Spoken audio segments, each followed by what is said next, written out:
বিরিয়ানি খেতে ভালোবাসে না এমন মানুষ খুঁজে পাওয়া যাবে না। দেশে বিদেশে সব মানুষই যেন এই বিরিয়ানিটা পছন্দ করে।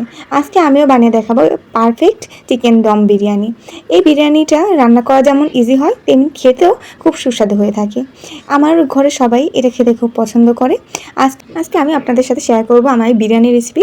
এজন্য নিয়ে নিয়েছি আমি চিকেনগুলোকে আমি শুকনো মরিচ গুঁড়ো, হলুদ গুঁড়ো এবং স্ক্রিনে থাকা বাকি উপকরণ দিয়ে ভালো করে মেরিনেট করে রেখেছিলাম 2 আওয়ার মতো। 2 ঘন্টা যদি আপনারা সময় না নিতে পারেন তাহলে অল্প সময়ও করতে পারেন। যেহেতু চিকেনটা অল্প দিয়ে সিদ্ধ হয়ে যায় তাই মেরিনেশন টাইমটা কম দিলেও চলবে। এবার মেইন উপকরণ আগে থেকে হাফ বয়েল করে রাখা আমি চিনি গুঁড়া চালটা এখানে ঢেলে দিচ্ছি। মূলত এখানে দুইভাবে পোলার চালটা বয়েল করে রাখতে হবে, একটা হচ্ছে 50% এবং অন্যটা 70%। এবং আমি এই পোলার চালগুলো মূলত তেজপাতা, এলাচ এবং কিছুটা পরিমাণ অয়েল এবং সল্ট দিয়ে বয়েল করে রেখেছিলাম। এবার যেটা 50% বয়েল করা হয়েছে আমি সেটা ঢেলে দিলাম। এর উপর দিয়ে আমি বিরিয়ানি মশলা, পুদিনা পাতা, সিদ্ধ করে রাখা আলু এবং দিয়ে দিচ্ছি দুধ এবং ঘিয়ের মিশ্রণ।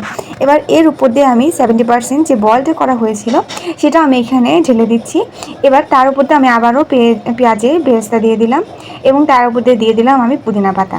এবার সবগুলো উপকরণ একবার দেওয়া হয়ে গেলে চুলায় হাই ফ্লেমে এখানে 3 মিনিটের জন্য আমি এই প্যানটাকে দিয়ে রাখবো এবং আমার 3 মিনিট চুলাতে আমি এই প্যানটাকে রেখে দিব। আর প্যানের যে ঢাকনার ফুটোটা এটা আমি একটা টিস্যুর সাহায্যে বন্ধ করে দিব।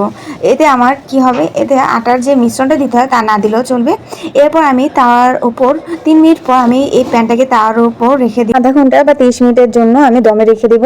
আধা ঘন্টা বা আমি এখানে 40 মিনিট পর ঢাকাটা তুলেছি। দেখুন গাইস কতটা ঝরঝরে হয়েছে আজকের এই বিরিয়ানিটা, আর দেখতেও কতটা লোভনীয় লাগছে।